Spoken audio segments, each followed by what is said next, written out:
Welcome to doctor மைக்லீஸ் music therapy channel. இன்றைய பதிவிலையும் விஷுவல் காக்னிட்டிவ் ஆஸ்பெக்ட்ஸ், அதாவது ஃபண்டமெண்டல்ஸ் ஆஃப் காக்னிஷனில் விஷுவல் ஆஸ்பெக்ட்ஸில் நம்ம என்னெல்லாம் தெரிஞ்சுக்க முடியும் அப்படின்னு சென்ற பதிவில் பார்த்தோம்.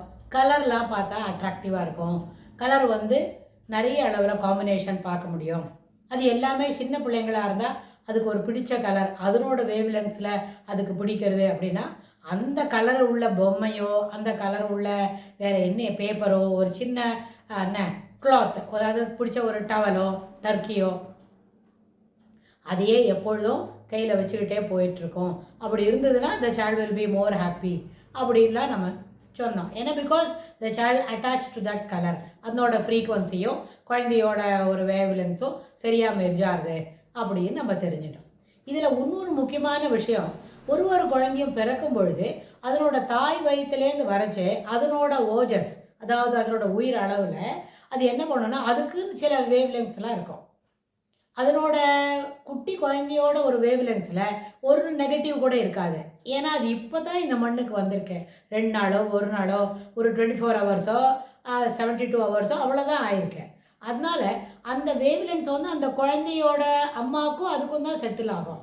அந்த மாதிரி நேரத்தில் நம்ம யாரும் வெளி ஆளெல்லாம் நம்ம கிராமத்தில் கூட சொல்லுவாங்க, நம்ம பாட்டி தாத்தாலாம் கூட சொல்லியிருப்பாங்க, அந்த குழந்தைய போய் கண்ட நேரத்துலேயும் தொடக்கூடாது, கை காலெலாம் நல்லா கழுவிட்டு அப்புறமா தான் போனோம். அப்புறம் ஒரு வாரம் வரைக்கும் அந்த குழந்தைய அவள் அம்மா பாட்டி அதுபோல் those are taking care of the child and the mother, அவங்க தான் அந்த குழந்தைகிட்ட போக முடியும்.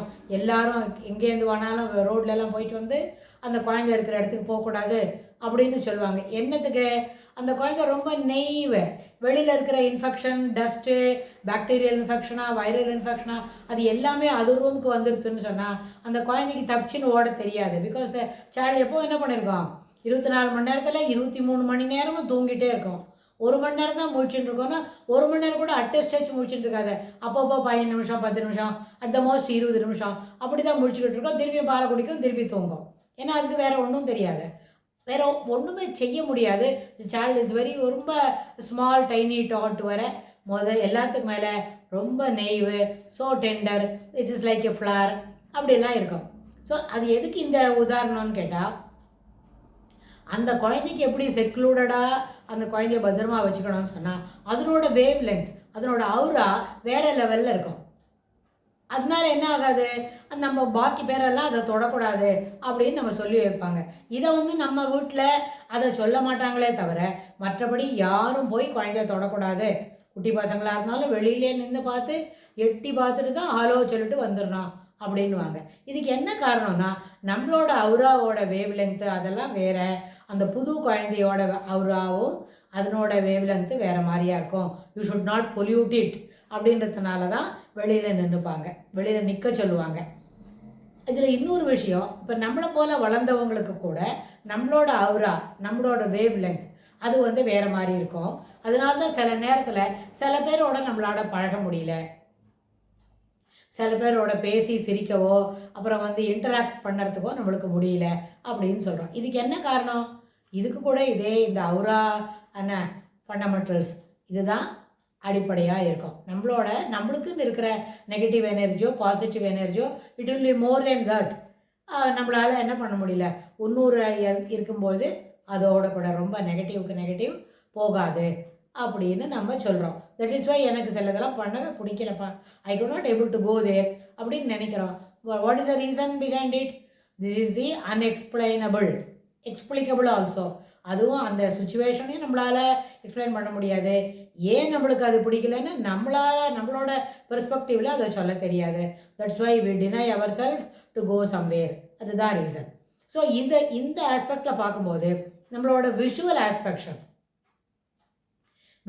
ஆஸ்பெக்டில் என்னெல்லாம் நம்மளுக்கு தெரியும், பார்க்குறதெல்லாம் கண்ணால் பார்க்கக்கூடிய எல்லாமே நம்மளோட புலன்களுக்கு புலப்படுவது எல்லாமே நம்மளால் புரிஞ்சிக்க முடியும், பார்க்க முடியும். அது கலர்ஃபுல்லாக இருந்தாலும் பார்ப்போம், லைட்ஃபுல்லாக இருந்தாலும் பார்ப்போம், ஒளி பொருந்தியதாக இருந்தாலும் பார்ப்போம், ஒளியோட கூட வண்ணம் மிகுதியாக இருந்தாலும் பார்த்துடுவோம்.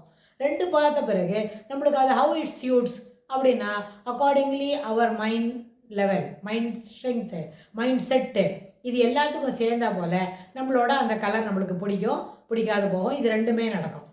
ஸோ அந்த அந்த வேவ் லென்த் வரும்போது சில சமயம் இது எப்படி நம்ம புரிஞ்சுக்கிறது, நம்ம மூளை இது எப்படி இன்ட்ராக்ட் பண்ணுறது அப்படின்னு பார்க்கணும்னு சொன்னால், நம்மளோட ஆசிபிட்டல் லோப், நம்மளோட கண்ணு பார்க்கறது இருக்கு இல்லையா, கண்ணு பார்க்குற லோபில் இருக்கிற விஷயங்கள் அங்கே வந்து 2 விதமான இருக்குது. நம்ம கண்ணுக்குள்ளேயே ராட்ஸ் அண்ட் கோன்ஸ்னு இருக்குது. அந்த கோன்ஸ் என்ன பண்ணும், வெளிச்சத்தில் வேலை செய்யும், வெளிச்சத்துக்கு வேலை செய்யும், வெளிச்சத்துலேயும் வேலை செய்யும். அந்த ராட்ஸ் என்ன பண்ணும், இருட்டில் வேலை செய்யும், இருட்டுக்கு நம்மளை அழிச்சுன்னு போனால் பயப்படாமல் அங்கே என்ன இருக்கோ அதை பார்த்து தரத்துக்கு என்ன முயற்சி பண்ணும். அதனால தான் சில பசங்களுக்கு அந்த ராட்ஸோட லெவல் அதோட குறைவாக இருந்ததுன்னு சொன்னால், quality wise it's not good அப்படின்னா அந்த பிள்ளைங்க என்ன பண்ணும், இருட்டு கரண்ட்டு கட்டு இம்மீடியட்டாக அது லைட்டு வரத்துக்குள்ளே அது பயப்படும். அது என்ன பண்ணும், ரொம்ப இருட்டாக இருக்குது பயமாக இருக்குன்னு பக்கத்தில் யார் உட்காந்துருக்காங்களோ அந்த சோஃபாலேயோ சேர்லேயோ அவங்கள போய் இறுகி கட்டி பிடிச்சிடும். ஏன்னா பயமாக இருக்குது. Because the child unable to perceive the dark. அப்படி நம்மளுக்கெல்லாம் என்ன வேணும், டார்க் அடாப்டேஷன் வந்துடும். ஒரு கரண்ட் இல்லைன்னு சொன்னால் உள்ள நிதானமாக எழுந்து போய் அடுத்ததுக்கு எங்கே சேஃபாக லைட் வச்சுருப்போமோ அந்த இடத்த போய் எடுத்துன்னு வர முடியும். This is possible for many people. ஆனால் சிலவங்களுக்கு அது பண்ண முடியாது. இருட்டுன்னு வந்துட்டால் அதே இடத்துலையே ஆடாத அசங்காமல் உட்காந்துருப்பாங்க அப்படின்னு. ஸோ இதுக்கும் கூட நம்மளோட விஷுவல் ஆஸ்பெக்ட்ஸ் அதை பார்த்த உடனே இருக்கிறது தான் முக்கியமான காரணம். அப்புறம் இந்த விஷுவல் இது எப்படி பிரெயினில் செட்டில் பண்ணுறதுன்னு பார்க்கணும் இல்லையா. அப்படின்னு சொன்னால் அந்த ஆசிபிட்டல் லோபில் இருக்கிற நர்வ் எண்டிங்ஸ் எல்லாமே நம்மளோட கண்ணில் என்ன விதமான விஷயங்கள் வந்து காட்டுறது அப்படின்றத பார்க்கும். அந்த நம்மளுக்கு ஏற்கனவே தெரியும், லோயர் லெவலில் படித்த பொழுது லோயர் கிளாஸஸில் அந்த விஷுவல் இமேஜ் எப்படி வரும், உல்டாவாக விழும். அதை கண்ணில் இருக்கிற அந்த விழித்திரையில் அதை பார்த்தோன்னே அதை நேராக்கி மூளை புரிஞ்சுக்கும் அப்படின்னு சொல்கிறோம். ஸோ இதெல்லாம் எப்படி நம்மளுக்கு ஒரே சமயத்தில் எல்லாத்தையும் ஒன்றா சேர்த்து பார்க்குமா அப்படின்னா, எல்லாத்தையும் ஒன்றா சேர்த்து பார்க்காது.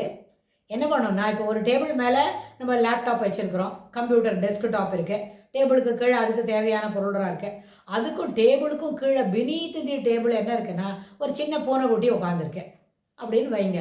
இந்த ஒரு சீனை மட்டும் நம்ம மனசில் வாங்கிக்கலாம். டேபிள் மேலே டெஸ்க்டாப் இருக்குது, டெஸ்க்டாப்புக்கு அப்புறம் அந்த டேபிளோட இமீடியட் கீழே கம்ப்யூட்டருக்கு தேவையான சாமான்லாம் வச்சுருக்குறோம். அப்புறம் வந்து என்ன இருக்குது, அங்கே கீபோர்டு இருக்குது, மவுஸ் இருக்குது, அதெல்லாம் நம்ம வச்சுட்ட பிறகு அதுக்கும் கீழே பினீத் டேபிளுக்கு கீழே தரையில் ஒரு சின்ன பூனைக்குட்டி உட்காந்துருக்கு அப்படின்னு வைங்க. இது மொத்தத்தையும் இந்த நம்மளோட விஷுவல் பர்செப்ஷனில் எப்படி நம்ம புரிஞ்சுப்போம் அப்படின்னு கேட்டால் ஒன்று ஒன்றா புரிஞ்சுக்க மாட்டோம். 2 தான். டெஸ்க்டாப் இருக்குது, கீழே பூனைக்குட்டி இருக்குது, அவ்வளோதான். அப்போ என்ன ஆகும்னா அது 2 தான், ஒன்று மேலே இருக்குது ஒன்று கீழே இருக்குது அப்படின்னு புரிஞ்சுக்கும். ஆனால் டெஸ்க்டாப் புரிஞ்சிக்கும் பொழுதே அதை பார்த்த உடனே அங்கே என்னெல்லாம் இருக்குது, கீபேடு, அப்புறம் அந்த கீபோர்டு இருக்குது, அதுக்கப்புறம் மவுஸ் பேட் இருக்குது, மவுஸ் இருக்குது, அதுக்கப்புறம் இன்னும் ஏதான நம்மளுக்கு பக்கத்தில் இருக்கிற எக்ஸ்ட்ரானா ஸ்பீக்கர் இருக்குது அப்படின்னா இது எல்லாத்தையும் ஒரே கவர்மெண்ட்டாக அதை பார்த்து புரிஞ்சிடணும். அதே மாதிரி கீழேயும் இருக்கிற பூனைக்குட்டி ஒண்டி தான், அது என்ன நகர்ந்துக்கிட்டா இருக்குதா, தலையாட்டுதா அப்படிலாம் இல்லாமல் பூனைக்குட்டி ஒன்று படுத்துக்கிட்டு இருக்குது அப்படின்னு பார்க்கும். ஸோ இந்த நேரத்தில் இது எப்படி நம்ம இங்கே பேசுகிறோம் அப்படின்னா, இது போல் விஷுவல் பர்செப்ஷன்னா 2 பெரிய அளவில் பார்த்துக்கோ, அது எல்லா செய்திகளும் அதில் புரிஞ்சிடும். ஆனால் இந்த காமுட் அப்படின்னு ஒரு வார்த்தை சொன்னோம் இல்லையா, இது போல தான் நம்ம பாடும் பொழுதும் இசை கேட்கும் வரும் மூளை எப்படி இசையை ப்ராசஸ் பண்ணுறதுன்னு கேட்டால் த காமுட் ஆஃப் நோட்ஸ் எல்லாத்தையும் சேர்த்து எல்லா நோட்டும் அதுக்குள்ளே எப்படி சிறப்பாக வருது அப்படின்றத பார்த்தா ஒரே ஸ்ட்ரோக்கில் பாடக்கூடிய அந்த ஒரு ஃப்ரேஸ் மொத்தத்தையும் காமுட் ஆஃப் சிங்கிள் ஃப்ரேஸ் அப்படின்னு தான் அதை தெரிஞ்சுக்கும்.